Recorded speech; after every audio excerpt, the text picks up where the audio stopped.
Merhabalar arkadaşlar, kanalıma hoş geldiniz. Bugün yine sizlerle çok güzel bir bandana yapımının paylaşımını yapacağım. Hemen gördüğünüz gibi kalp detayları olan, yapımı çok kolay, çok da güzel görünen bir model. Yine yaz aylarında çok rahat kullanılabilecek, çok da şık bir bandana modeli oldu. Ben şöyle yine farklı bir renkle başlayacağım. Bu renk de çok güzel. Ekru kreme yakın. Arka fon açık olduğu için farklı bir yeşil tonuyla öreceğim inşallah. Ama karar veremedim. Bunu mu tamamlarım, diğerini mi? Onu birlikte örmeye başladığımızda ilerleyen vakitlerde yapacağız. Son aşamasına kadar geldim. Son sırayı tamamlamadan birlikte hem son sırasını, bağcık kısımlarını ve kenar kısımlarını da birlikte öreceğiz. Yapımı çok kolay. Kullandığım ip yine koton iplerle çalışıyorum. Farklı markaların, istediğiniz markaların koton ipleriyle ya da farklı yine koton ip yapısına, formuna uygun iplerle de örebilirsiniz elinizde bulunan. Şöyle 2,5 milim bir tığla örüyorum ben yine. Sizin eliniz çok sıkıysa 3-3,5 milimle de örebilirsiniz ama orta gevşeklikteyse ben ne çok sıkıyorum ne de çok gevşek bırakıyorum örgümü. O yüzden de elime bu 2,5 milim tığ rahat geldiği için bununla örgülerimi yapıyorum. Yani bu tarz örgüleri hemen başlamak istiyorum. Şöyle sihirli bir halka yapıyoruz. Bandanamızın ilk başlangıç kısmı 1, 2, 3, 4 zincir çektim ilk etapta. Şöyle parmağımdan çıkartmadan bu sihirli halkayı bir trabzan yapıyoruz ve ikinci trabzanımız. Şöyle ilk çektiğimiz zincirle birlikte 3 tane trabzan elde ettik. Arada 3 zincir çektim. Şimdi yine aynı boşluğa önce 2 sonra 2 ikili trabzan tığıma ipimi doluyorum. Her seferinde dolayıp 2 ilmek çıkardım. Yine tığıma ipimi dolayıp 2 ilmek çıkardım. Tekrar ipimi tığıma dolayıp bakın doluyorum, 2 ilmek doluyorum, bir sefer doluyorum, 2 2 çıkıyorum. Bu ikili trabzanlarımızı oluşturuyoruz. Tekrar 3 zincir çekiyoruz. Tığıma ipimi dolayıp burada da yine 3 tane ikili trabzan yapıyoruz. Videoyu çok yavaş bulan, yani örgüyü bilenler için videoyu hızlandırarak izleyebilirsiniz. Bilmeyenler için ben genelde bu tarz kısımları yavaş anlatmaya çalışıyorum. Bilmeyenlere de hızlı geliyorsa videom yavaşlatarak izleyebilirsiniz kendi telefonunuzun ayar kısmından. Bakın şimdi ne yaptık? Hemen 4 zincirli 2 trabzan buraya yaptık. 3 zincir, 3 trabzan, 3 zincir, 3 trabzan, 3 zincir, 3 trabzan. Yani bu üçlü trabzanları 4 kez tekrarladık. 3 zincirle oluşturduğumuz bu boşluklarda 1 2 3 tane oldu. Hemen şimdi şu arayı sıkılaştıralım. 1 2 3 zincir çekiyorum, örgümü çeviriyorum ikinci sırasını.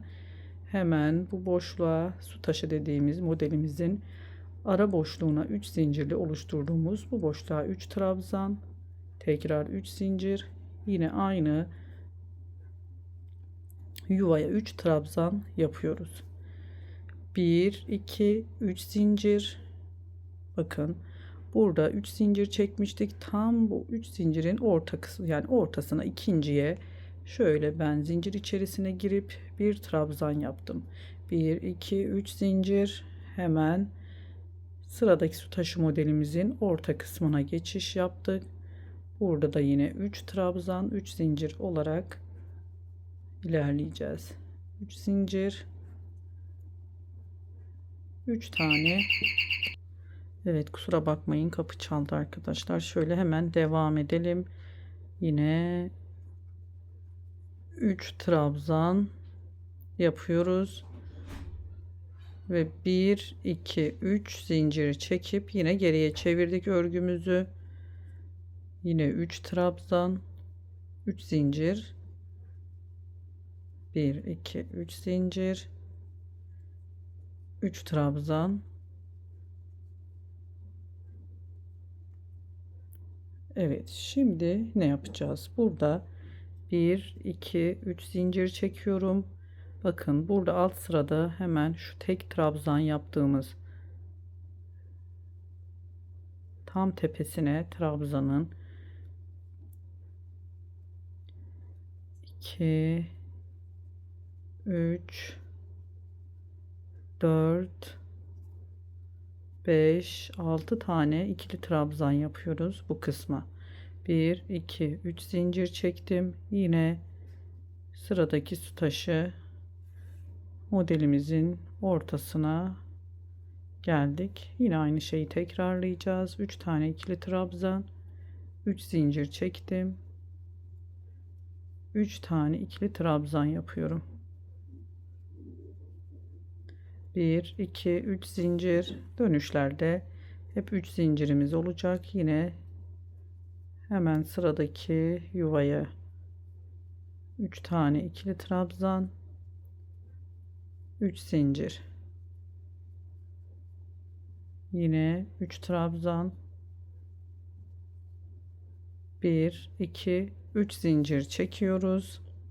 Ve hemen burada 6 tane trabzan yapmıştık. İlk trabzan tepesine bir trabzan yaptık. Aynı yere yine ikinci trabzanımızı yaptık. Artırıyoruz. Bir tane başta çift batıyoruz. Bir de sondaki trabzana çift batacağız arkadaşlar. 2 yaptık. Aynı trabzan tepesini 2 kez battık. Bundan sonrasına 4 trabzanımızı tek her trabzan tepesine batarak ilerliyoruz. Toplamda 8 trabzanımız olmuş olacak. Başta ve sonda aynı trabzana 2 kez 2 trabzan yaparak bakın son trabzana yine tepeye 2 tane trabzan yaptım. Burada da çift battım. Burada da arada 4 trabzan. Toplamda 1, 2, 3, 4, 5, 6, 7, 8 tane trabzanımız olacak. Yine 3 zincir çektim ve sıradaki su taşı modelimizin tam ortasına yine bir model oluşturacağız. 3 trabzan yapıyorum. 1, 2, 3 zincir. Yine 3 tane ikili trabzan yapıyorum. 1, 2, 3 zincirle örgümü çeviriyorum. Aynı devam ediyoruz yine. 3 trabzan, 3 zincir. 1, 2, 3 trabzan yaptım. 3 zincir çektim. Şimdi yine 3 adet ikili trabzanımızı yapıyoruz. Evet. Şimdi burada artırmalara gideceğiz. Nasıl gideceğiz? Çünkü her sırada bir tane kalpli o kalp olan modelimiz artacak. Şimdi bu kalbimizi kapatırken şu sırada şu kısımlarını kapatırken diğer kalbimizin de zeminini oluşturacağız. Yani tabanını. Kalplerimizi şimdi burada bir artırma yapacağız. Ne yapıyoruz? 1, 2, 3 zincir çekiyoruz. Aynı buradaki gibi. İlk kalp modelimizi yaparken 3 zincir çekmiştik. Bakın şu tam tepeye şu orta kısma bir tane trabzan yapmıştık. Burada da yine aynısını yapacağız. 3 zincir çektik. Şu 3 zincirlik boşluğa tam ortasına ikinci zincir içerisine bir tane tekli trabzan yapıyoruz. 1, 2, 3 zincir çektik. Şimdi de bu kalbimizin kapatma işlemine geçeceğiz. Bir üst sırada da ilk kalbimiz burada olacak. Yani başlangıcımız şu 6 trabzanı şu tepeye yapacağız. Trabzan tepesine. Sonra ikinciyi de yine burada bir tepe oluşturacağız. Trabzan tepesi 2 tane kalbimiz olacak modelimiz bir üst sırada. Şimdi hemen 3 zincir çektik. Ne yapıyoruz? Şu ilk trabzan tepesine 8 tane trabzanımız vardı. İlk trabzan tepesine battım. Bakın tığımın başına bir kez doladım. Dikkatli izleyelim. Buradan ilk trabzan tepesine batıyorum. Tığımın başına bir kez dolayıp 2 tane ilmeği çıkarıyorum. Tığımda 2 ilmek kalıyor. Tekrar tığımın başını bir kez dolayıp sıradaki ikinci trabzana yine batıyorum. Yine tığımın başını bir kez dolayıp 2 ilmek çıkarıyorum. Tığımda 3 ilmek kalıyor. Tekrar tığıma ipimi doluyorum. Sıradaki trabzan tepesine batıyorum. Yine tığıma ipimi dolayıp 2 tane ilmeğimi çıkarıyorum. Tığımda 4 ilmeğim kalıyor. Tekrar tığıma ipimi dolayıp 4 trabzanı böyle dördüncüyü de alıyorum. Yine aynı şekilde 2 ilmeğimi çıkarıyorum. 4 tane ördükten sonra tığımda 5 ilmek kalacak. En son sonra tığıma ipimi bir kez dolayıp bu hepsini birlikte çekip çıkarıyoruz arkadaşlar. Şöyle bir kapattığımda sayıyorum. 2, 3, 4, 5, 6 zincir çektim. Tekrar ipimi doluyorum arkadaşlar tığıma. Yanında bakın 4 tane daha trabzanımız var. Aynı burada yaptığımız işlemi bu 4 trabzana da yapacağız. Yine 2 ilmeğim kaldı. Tığıma ipimi doladım. Yanındaki trabzana geçiş yapıp yine 2 ilmek çıktım. 3 ilmeğim kaldı. Yanındaki trabzana geçiş yaptım. 2 ilmek çıktım. 4 ilmeğim kaldı. Son trabzan tepesine batıyorum. 2 tane çıkıyorum önce. 5 tane ilmeğim kaldı. Tekrar hepsini birlikte çekip çıkarıyorum arkadaşlar. Burada 1, 2, 3 zincir çektim. Hemen şöyle bakın burada bir tane trabzan yaparak şu 3 zincirlik tam ortasına battık. Tepe oluşturduk. Burada da aynı bu 3 zincirlik boşluğun tam ikinci zincirine ortasına ben zincirden giriş yapıyorum.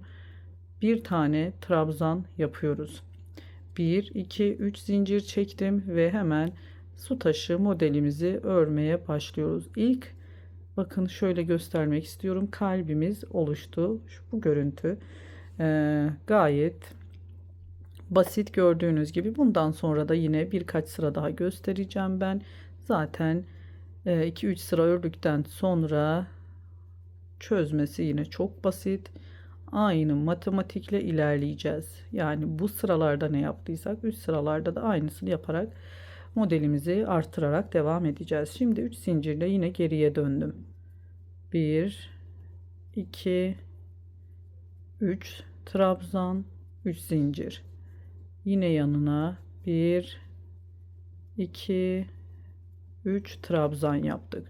Şimdi bu kalbimizi tamamladık. Şimdi burada hem bu tek trabzan yaptık ya tam şu 3 zincirlik orta kısımlarına batarak. Bir burada, bir burada. Şöyle gördüğünüz gibi aynı 7 6 trabzan 6 trabzan olarak burada ne yaptıysak başlangıçta kalbimizi modelimizi kurarken yine bu sırada da aynı işlemi yapacağız. Şimdi 1 2 3 zincir çektim. Yine tığıma ipimi dolayıp bakın tek trabzan yaptığımız bu tepesine 6 tane ikili trabzan yapacağız. Aynı ilk kalbimizi oluşturduğumuzda yaptığımız işlemi burada da uygulayacağız. 4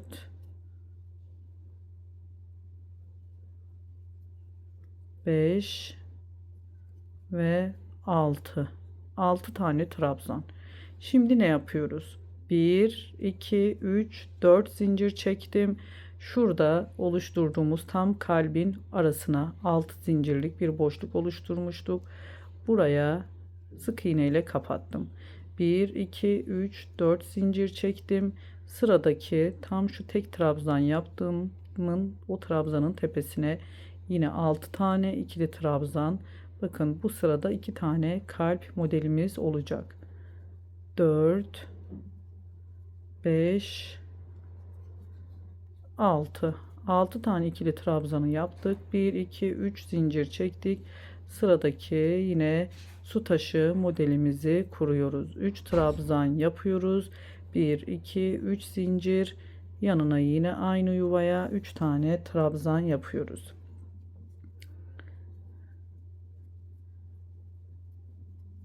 Bir, iki, üç zincir çektim, geriye döndüm. Yine su taşı modelimizi yapıyoruz. 3 trabzan, 3 zincir, yine 3 adet ikili trabzanımızı yapıyoruz. Bu model sonuna kadar bu kenar kısımları hiç değişmeyecek. 3 zincir çektim arkadaşlar. Şimdi ne yapıyoruz? Bakın şöyle hani modeli sonuna kadar yapamayız ama ilerlemek isteyenler şöyle ilk kalbimizde ne yapmıştık? 3 zincir çekip şu kısmı öreceğiz. Buraya 6 trabzan üzerine biz 8 tane trabzan yapmıştık. İlk baştaki trabzana ve sondaki trabzana çift trabzan yaparak 8 trabzan yaparak ilerlemiştik. Şimdi 3 zincir çekiyoruz. Yine aynısını tekrar edeceğiz. Bakın ilk trabzana bir tane, yine aynı yere ikinci trabzanı yaptım. Bir tane burada arttırdım. Aradaki 4 trabzana 4 trabzan yapıyoruz. Tekli batıyoruz yani. Sade başta ve sondaki trabzan tepelerine çift batıyoruz. 7 pardon 6. Bakın son trabzana hem 7. hem 8. trabzanımızı yapıyoruz. 2, 4, 6, 8 tane trabzanımız oldu. Hemen ne yapıyoruz? Burada 1, 2, 3, 4, 5 zincir çektim ve karşıya geçiş yaptım. Tam ikinci kalbimizin, yani bu sıradaki ikinci modelimizin tepesine yine çift battım. Bu 6 trabzanlık kısma geldim. Burada da yine aynısını yapıyoruz. Baştaki ve sondaki trabzana çift, aradaki 4 taneye tek trabzan yaparak 8 tane trabzanımız olması gerekecek arkadaşlar. Şöyle yine aynı yere bir trabzan, bakın başta ve sonda çift battım. Arada 4 tane tekli yaparak 8 trabzana ulaştık. 1, 2, 3 zincir çektim. Yine hemen su taşı modelimizi devam ettirelim. 3 zincir. Buralarda zaten çözdük. Çok hızlı yapıyorum ki videomuz çok zaman almasın arkadaşlar. Şöyle 3 zincir, yani öğrenmeniz, bilmeniz gereken yerlerde zaten dikkatlice anlatmaya çalışıyorum. 3 trabzan, 3 zincir, 3 trabzan şeklinde yine örüyoruz. Evet, şimdi ne yapıyoruz? Yine geldik bir artırma yoluna daha. Nerelerde artırıyorduk? Biz kalplerimizi hep kapatacağımız sırada diğer üst sırada kalplerimizi oluşturacağımız zemini de hazırlıyorduk. Şu boşluklara bakın. Trabzanlarımızı yapacağız. Bir tanesini buraya tekli trabzan, bir tanesini şu iki kalbin birleştirdiği, bağladığımız şu 5 zincirlik tam orta kısmına, bir tanesini de buraya bir üst sırada gördüğünüz gibi 1, 2, 3 kalp modelimiz olacak. Biz her kalplerimizi, yani alt sırada şu kalplerimizi kapattığımız sırada anlayın ki diğer kalplerimizin üst sıradaki 3 kalbimizin de zeminini, yani o tekli trabzanların yapacağımız sıraya gelmiş olduğumuzu anlayalım. Şimdi ne yapıyoruz? 1, 2, 3 zincir çekiyoruz. Kalplerimizin zeminini şurada bakın kapatırken 3 zincir çekip şu boşluklara birer tane trabzan yaptık. Yine aynı şekilde 3 zincir çektik. Bakın şu 3 zincirlik boşluğa, tam zincir içerisine, ortasına ikinci zincire bir trabzan yaptık. Bu üst sıradaki 3 kalbimizin ilkinin zemini olacak. Yani 6 trabzanı şu tepeye tam yapacağız biz sonraki sırada. 1, 2, 3 zincir çektim. Şimdi bu kalplerimizi kapatacağız biz. Ne yapıyorduk? Önce 2 çıkıyorduk. 2 ilmeğimiz kalıyordu. Sıradaki trabzana şöyle 2 çıkıyorduk. 3 ilmeğimiz kalıyordu. 3. trabzana batıyoruz. 2 çıkıyoruz. 4 ilmeğimiz, 4 trabzan toplamda batarak şöyle toplamda 5 ilmeğimiz kaldı. Hepsini birlikte kapatıyoruz. 1, 2, 3, 4, 5, 6 zincirlik bir zincir çekiyoruz ve bir yuva oluşturacağız. Şimdi burada iki kalp arasında hemen sıradaki trabzana tekrar aynı işlemi yapıyoruz. Bakın her seferinde 2 çıkıyoruz. En sonda 4 tane trabzan sonrasında tığımızda 5 tane ilmeğimiz kaldığında hepsini birlikte çekiyoruz. Bakın hepsini birlikte kapattım ve şimdi 2, 3 zincir çektim. Burada bakın bir alt sırada şöyle bağlamıştık. 5 zincirlik bir boşluğumuz vardı. Tam bu 3. zincir içerisine yine bir trabzan. Bu da üst sırada ikinci modelimizi, kalbimizi yapacağımız zeminimiz, yani trabzan tepemiz olacak. 1, 2, 3 zincir çektim yine. Yine aynı bu kalbimizi de kapatıyoruz. Tekrar 4 trabzanı, her trabzanda 2 ilmek çıkarıyoruz. Sonra en son 5 ilmek kaldığında tığımızda hepsini birlikte çekip çıkarıyoruz. 1, 2, 3, 4, 5, 6 zincir çektim. Ve sıradaki 4 tane trabzan, yani dördünü bir çekiyoruz, kapatıyoruz. 4 tane trabzanı bir çekip kapatıyoruz. Bu kadar basit arkadaşlar. Şimdi dördüncüyü de yaptım ve 5 ilmeğimi birden çekip kapattım. 3 zincir çektim. Hemen buradaki sıradaki boşluğuma da bir üst sıradaki 3. kalbimizin zemini olacak modelimizin. 3 zincir çektik ve sık taşı yolumuzu burada modelimizi kuralım. 3 trabzan 3 zincir, 3 tane ikili trabzan şeklinde yine örüyoruz. 2 3 1 2 3 zincir çektim. Yine geriye çevirip tekrar aynı şekilde kenarları hiç değişmiyor. Kenar sonuna kadar bu şekilde ilerleyecek. 3 zincir çektim. Yine 2 3 trabzan yaptık. Bakın iki kalbimizi, iki sıramız oluştu ve kapattık. Bu şekilde ilerleyeceğiz. Modelimiz, bandanamız büyüdükçe de daha güzel bir görüntüsü oluyor arkadaşlar. Çok zevkli, çok keyifli örülen bir model. Hemen bir sıra daha, model sırası daha gösterip sizlerle sonrasında birlikte devam edeceğiz. 3 zincir çekiyorum. Şimdi ne yapmıştık? Şu bir önceki sıranın kalp ilk başlangıcına bakalım. Hani çözmesi o kadar daha kolaylaşacaktır. 3 zincir çekip şu tek trabzanın tepesine 6 tane trabzan yapıyorduk. Şu trabzan vardı o aralardaki. Şimdi buraya da bakın ilk kalbimizi oluşturuyoruz. 6 trabzan yaparak 4 5 6 1 2 3 zincir çektim. Burada 4 zincir çekiyoruz arkadaşlar.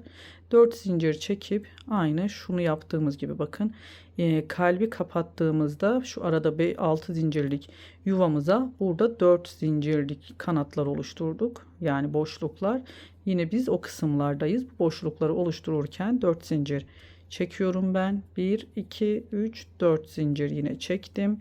Hemen sıradaki bakın bu tek trabzan. İki kalp arasında olan bu tek trabzanın tepesine yine 6 tane trabzan yapıyoruz. Bu da ikinci kalbimizin başlangıcı, modelimizin başlangıcı olacak. Bu sırada 3'e çıkartmış olduk. Şimdi 6 tane yaptık. 1 2 3 4 zincir çektim. Bakın kapattığımız kalplerin şu kanatlar arasındaki şu 6 zincirlik boşluğa yine sık iğne ile kapattım. 4 zincir çektim ve sıradaki trabzan tepesine tek trabzan yaptım. Bu kısma 6 tane ikili trabzan yapıyorum. 3 4 5 6 1 2 3 zincir çektim ve su taşı modelimizi yaparak ilerleyelim. 3 trabzan, 3 zincir, yine 3 adet ikili trabzan yapıyoruz. 1 2 3 zincir, yine çevirdik örgümüzü. Her sıra sonunu tamamladıktan sonra örgümüzü çeviriyoruz. 3 zincir, 3 trabzan, 2 3. Şimdi 1 2 3 zincir çektim. Hemen ne yapıyoruz? Alt sırada ne yapmıştık? 3 zincir çekip buraya 8 tane trabzan yapıyoruz. 6 trabzan üzerine başta çift trabzan yapıyoruz aynı yere ve sondaki trabzan tepesine de çift yapıyoruz. 6 trabzanı 8 trabzana çıkarıyoruz. Yani 2 tane trabzan arttırmış oluyoruz. Bakın sondaki trabzan tepesine de 2 kez ikili trabzan yapıyorum. 1 2 3 4 5 zincir çektim.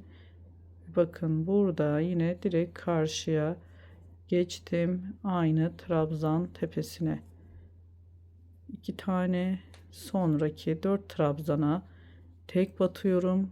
Bir de en sondaki trabzana 2 batarak 8 trabzan elde ediyoruz. 1 2 3 4 5 zincir çektim. Bu 5 zincirler zaten bir üst sırada, şu aralarda da birer tane 5 zincirlik kısımlara da kalplerimizin şu tek trabzanları yaptığımız zincir boşlukları oluyor. Üst sırada buralara tek tam ortalardan birer trabzan, yani sonraki kalplerimizin zemini olan o tekli trabzanları batacağız. 4 5 6 7, aynı yere bir tane daha 8. 1 2 3 zincir çekiyorum. Su taşı modelimizi örüyoruz. 3 trabzan, 1 2 3 zincir, 3 tane trabzan, 3 zincir, geriye dönüyoruz. 3 trabzan,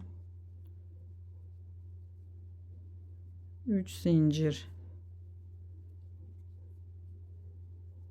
3 trabzanımızı yaptık. Şimdi 3 zincir çekiyoruz. Ne yapıyoruz? Yine bu sırada 3 kalbimizi kapatırken buradaki boşluklara bakın, 5'er zincirli oluşturduğumuz, bir de başta ve şu sonda 3'er zincirlik tam orta noktalarından birer tane trabzan yaparak üst sırada 4 kalp modelimizin zeminini hazırlamış oluyoruz. Yani şu trabzanları yapacağız. Bakın arkadaşlar, 6 tane trabzanımızın geldiği şu tekli trabzanları şimdi bu sırada kuracağız. Bu 3 kalbimizin, 3 modelimizin de kapanışını yapacağız burada. Hemen 3 zincir çektim. Sıradaki 3 zincirlik tam ortasına, 3 zincirimizin ortasına bir tane trabzan yapıyorum. 1 2 3 zincirlik 3 zincir çekiyorum. Hemen bu 8 zincirlik trabzan olan kısma bakın, hızlıca zaten çözmüş olmamız gerekiyor. Kalan 4 5 ilmeği birlikte kapatıyoruz. 1 2 3 4 5 6 zincir çekiyoruz. Sıradaki 4 trabzanı da aynı şekilde örüyoruz. Hepsini birlikte kapatıyoruz. 1 2 3 zincir çektim. Bakın burada 5 zincirli bir alt sırada yapmıştık bağlarken, tam ortasına 3. zincir tepesine, içerisine bir trabzan oluşturdum. 3 zincir çektim. Yine aynı şekilde bu kalp modellerimizi kapatıyoruz. 5'ini birlikte çıkarıyorum. 4 5 6 zincir çekiyorum. Yine sıradaki 4 trabzan, tepelerine batarak 2 2 çıkarıp en son tığımda kalan 5 ilmeğin hepsini birlikte çıkarıyorum. 3 zincir çektim. Sıradaki 5 zincirlik boşluğa bir tane trabzan, 3 zincir çekiyorum. Üçüncü modelimizi, kalbimizi kapatıyoruz burada. 1 2 3 4 5 6.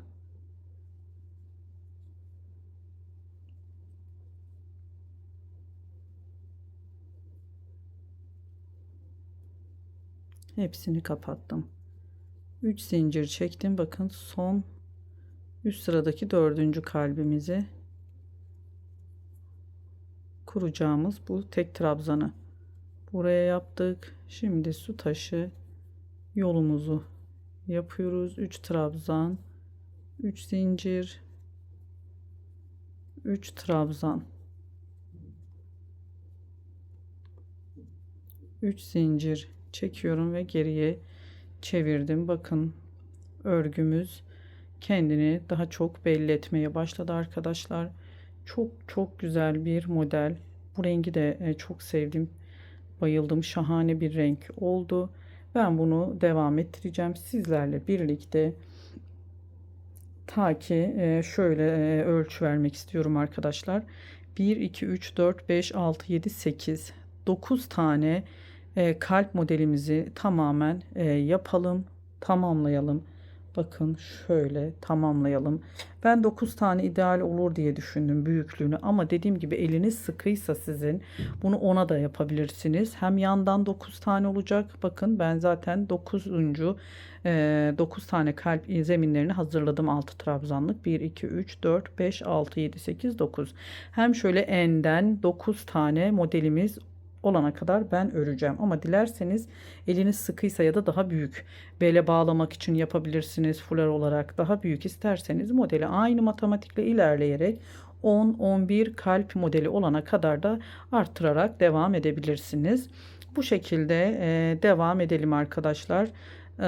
Şöyle ördüm. Gördüğünüz gibi çok güzel, çok şık bir örgü modeli. Hemen arka ekranda planda örerek ben de sizlerle birlikte şu yeşille devam etmek istiyorum. Ben de 9 tane kalp modelini tamamlayana kadar öreceğim ve birlikte sonrasında kenar ve bağcık kısımlarını örerek, yani bitmiş hali şu olacak. Bu kısma da sık iğne yapacağız. Ön kısmına yine birlikte tamamlamış olacağız inşallah bandanamızı. Evet arkadaşlar, şöyle göstermek istiyorum. Bakın, bu renkle de yine henüz ütülenmemiş haliyle çok güzel bir görüntüsü oldu. Bandanamızın ben 9 1 2 3 4 5 6 7 8 9 tane kalp modeli sonrası tamamladım. Şimdi hemen kenar oyasını yapıp sonrasında bağcıklarını ve bandanamızın tamamlama aşamasına geçeceğiz. Şöyle hiç kenar oyasını yapmadan ki ölçüsünü, bir de bunu ütüleyince de açılma payı var. Bunu göz önünde bulunduralım. Şöyle ekrana sığdığı bir görüntüsüyle, şöyle elinizle bile dahi yapsanız açılıyor arkadaşlar. O yüzden de şöyle bir ölçüsünü vermek istiyorum. Bakın, 47 santim bir ölçüsü var bağcıksız. Bu 50-51-52'ye kadar ütülediğim zaman, şimdi yüksek ısıda bitirince buharlı ütüyle hiç üzerine koton ip olduğu için bir sıkıntı olmuyor. Bütün bandanalarınızı bu şekilde ütüleyebilirsiniz. En olarak 47 santim bir eni var ve şöyle yandan uzunluğu 37 santim. Şöyle boydan da 30 santime kadar, bakın gayet ideal bir yetişkin için oldu. Dediğim gibi ipiniz ince ise siz bunu 10-11 sırada yapabilirsiniz. Hemen şöyle kenar oyasını başlamak istiyorum. Burada 3 tane trabzan yaparak tamamlamıştık. 1 2 3 4 5 6 7 8 9 zincir çekiyorum.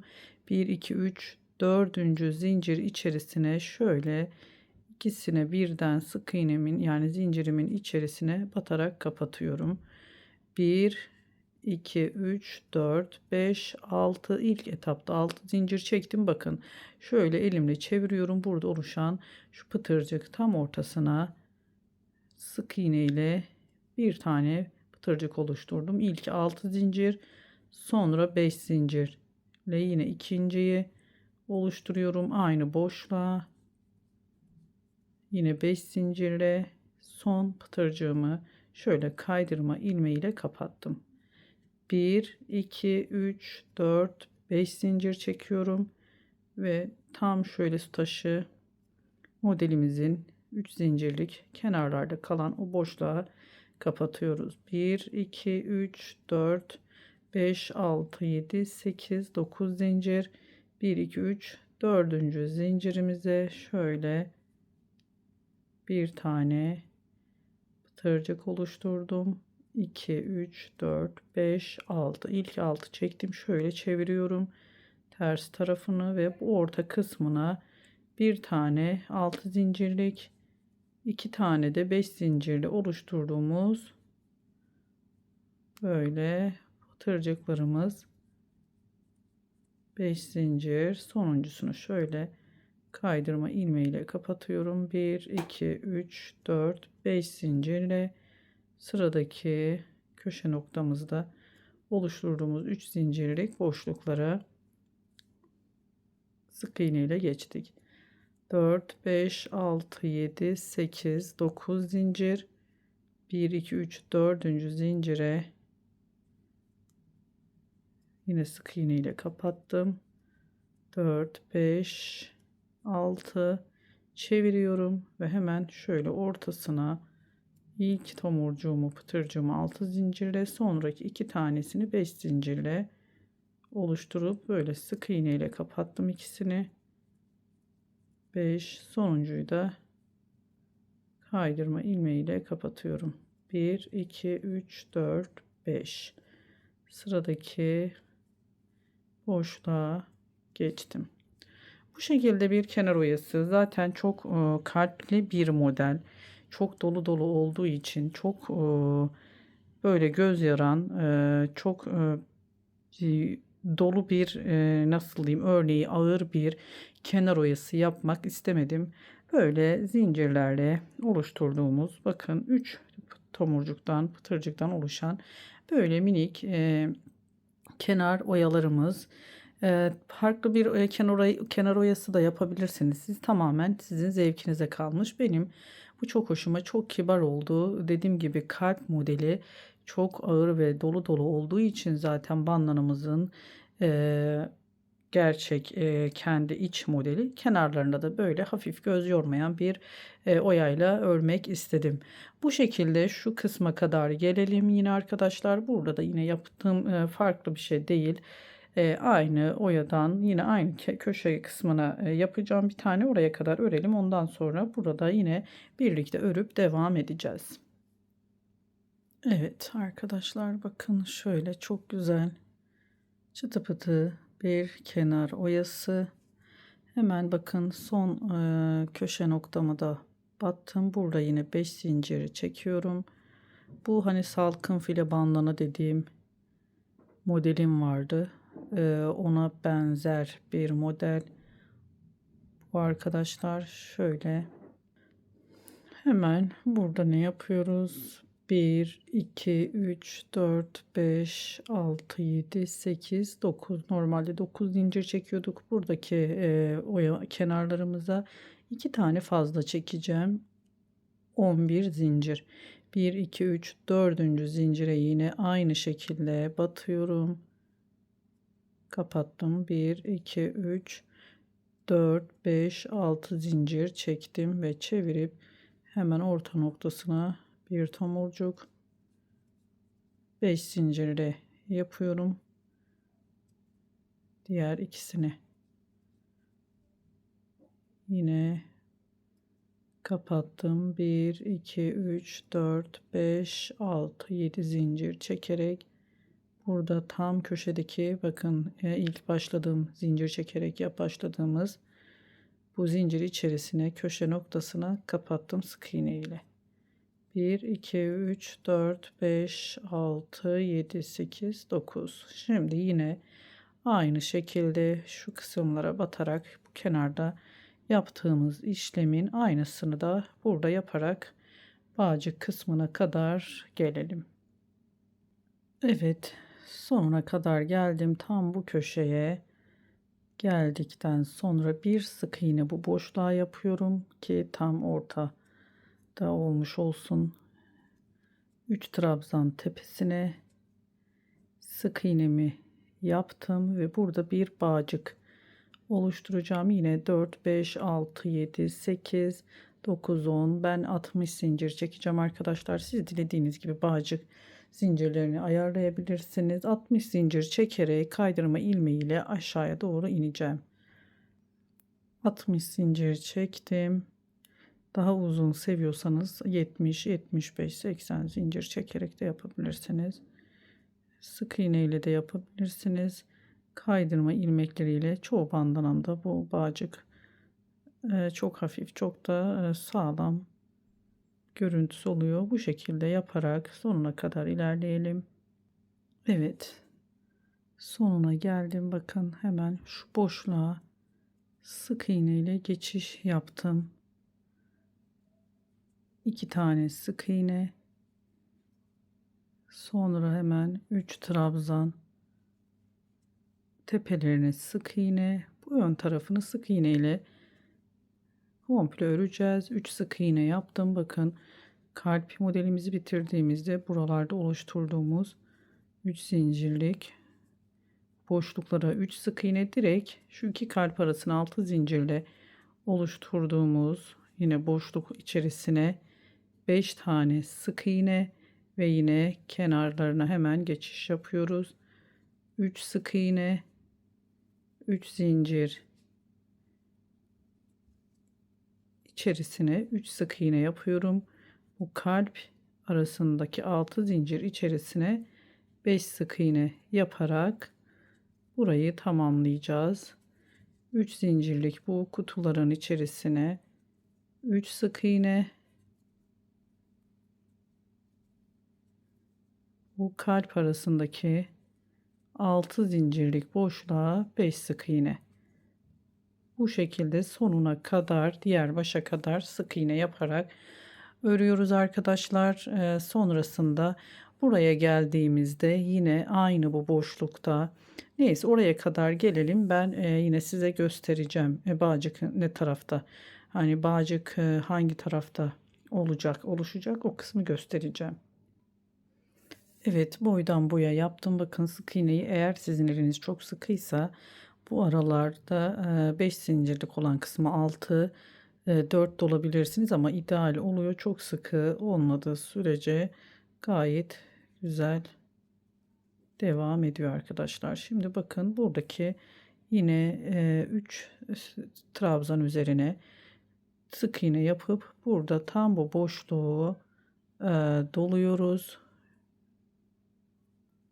ve hemen buraya 2 tane dolacağım. 1 2 3 4 5 6, yine 60 zincirle bağcığımızı oluşturuyoruz ve sonrasında ne yaptık? Burada bağcığımızı oluşturduktan sonra bakın, şuraya kadar yine gelelim biz. Bağcığımızı oluşturup yine birlikte şurada bitireceğiz. Evet, bu bağcığımızı da yaptık. Hemen buradaki boşluğa bir tane sık iğne yaptım ve sırasıyla bu 3 trabzan tepesine geliyorum. Şu kısmı tam dibine bir kaydırmayla bitiriyorum arkadaşlar. İpimi kesiyorum. İpimizi temizleyelim. Ben bandanamın ütüsünü de yapacağım. Sonrasında bakın, aradaki farkı siz de göreceksiniz. Ütüledikten sonra zaten şu sık iğne yaptığımız kısım düz tarafı olmuş oluyor. Hem kenar oyası hem de bağcıkları ütü yapalım ve videomuzun kapanışını birlikte yapalım. Evet arkadaşlar, bakın, ütü yaptım ve geldim. Ne kadar muntazam bir görüntü olduğunu şöyle tuttuğumda görüyorsunuz. Hemen açık renk olduğu için biraz kendini göstermiyor renk. Şu şekilde koyuyorum ve bandanamız tamamlandı. Çok güzel bir kalp detaylı bir bandana modeli. Kenar oyası da gördüğünüz gibi çok hafif, çok göz yormuyor. Bu kadar. Bugünlük de videomuzun sonuna geldik. Bir videonun daha arkadaşlar. Beni sabırla dinlediğiniz için çok teşekkür ediyorum. Kanalıma da abone olup, abonelik ücretsizdir, abone olarak yorum ve beğeni yaparak destek olursanız çok mutlu olurum. Merak ettiğiniz tüm sorulara da Instagram üzerinden de YouTube üzerinden de özellikle YouTube üzerinden daha hızlı cevap vermeye çalışıyorum arkadaşlar. Başka bir videoda görüşmek ümidiyle. Hoşça kalın, Allah'a emanet olun.